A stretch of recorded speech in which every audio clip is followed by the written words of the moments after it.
Donc là, c'est bon, on est bien, on a contrôlé que jusqu'à présent, tout ce qu'on a fait fonctionne bien. Donc, vous voyez, on procède pas à pas, c'est pas la peine de continuer sinon. Donc, premièrement, on va aller doucement. Premièrement, ici, au niveau de la console, on fait un CTRL-C. CTRL-C. On fait un clear. Ensuite, il ne doit pas y avoir de terminal ouvert. Aucun terminal. Si un terminal, vous fermez. Au cas où vous fermez le terminal, par exemple, complètement, comme ici, vous pouvez le fermer comme moi. Pour le réouvrir, il faudra aller sur Gestion client, ici, bouton droit, Open in Integrated Terminal. Pour être certain que vous êtes dans le bon terminal, vous pouvez faire un dir ou un ls pour vous assurer que vous avez bien le MVNW qui s'affiche. Il ne faut pas se tromper. Donc, si par exemple, pour donner un exemple concret, supposons que je ferme ici et que je fasse la commande ici, si je vais sur Terminal, New Terminal, si vous faites un dir ou un ls, vous voyez que je n'ai pas le MVNW, donc je ne suis pas dans le bon terminal. Donc là, je vais supprimer tous les terminals qui sont ouverts ici, on a beaucoup, hop, hop et hop. Donc j'ai plus de terminal ouvert, donc il faut cliquer sur le microservice, bouton droit, Open in Integrated Terminal. Donc il faut bien vous assurer que dans le terminal, quand vous faites un dir, vous avez bien MVNW qui s'affiche. Ça, c'est la première des choses.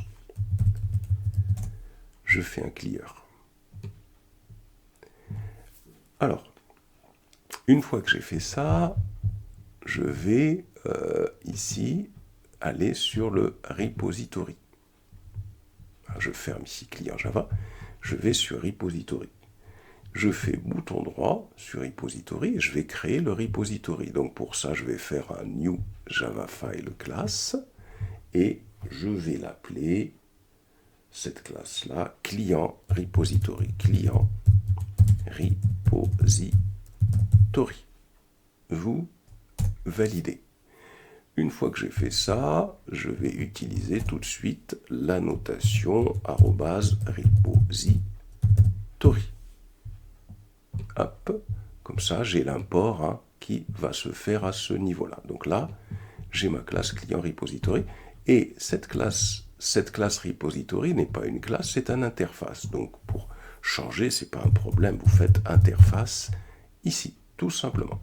Voilà. Donc ça, je vais supprimer. Voilà. Donc il suffit de changer classe en interface, puisqu'un interface, c'est une classe particulière. Une fois qu'on a fait ça, on vient ici et là, vous allez faire un extend et vous allez étendre JPA repository. Voici JPA repository qui est ici.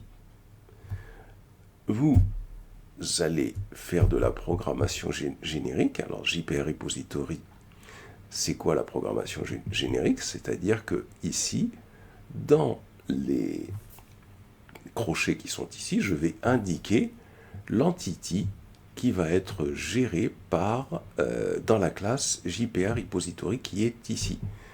L'entity qui va être gérée, c'est l'entity client.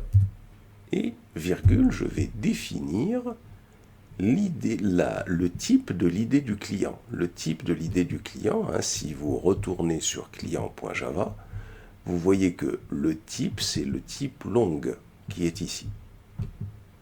Et donc, le type long qui est ici, je reviens dans client repository et je vais donc l'indiquer à ce niveau-là. Je vais sur client et je fais un quick fix parce qu'il voit qu'il faut importer client. Hop, je fais quick fix, importe client. Alors attention, c'est pas celui-là.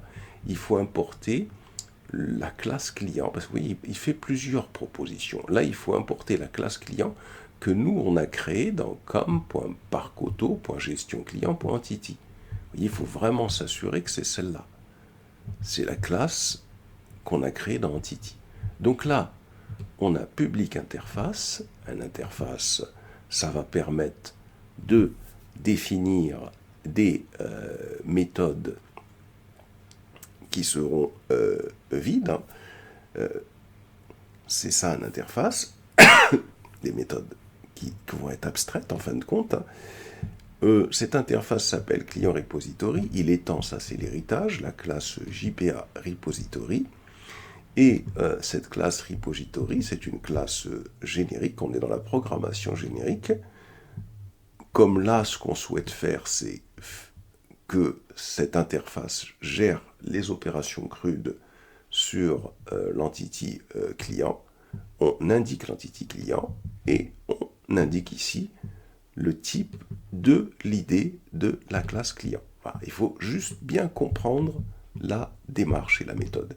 On va avoir besoin de définir ici deux types de méthodes qui ne sont pas obligatoirement inclus nativement ici dans JPA Repository. On va avoir besoin de définir donc la méthode alors, qui fait le retour optional,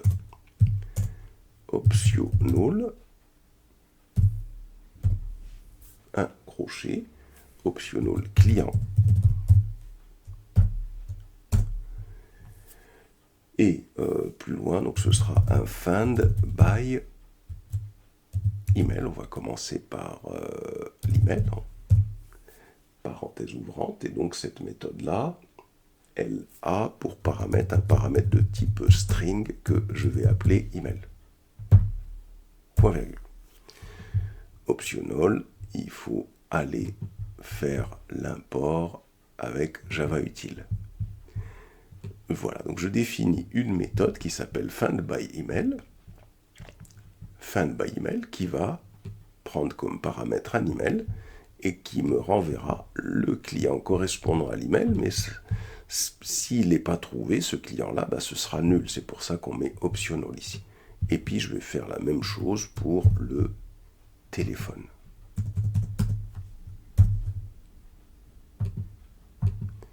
By téléphone.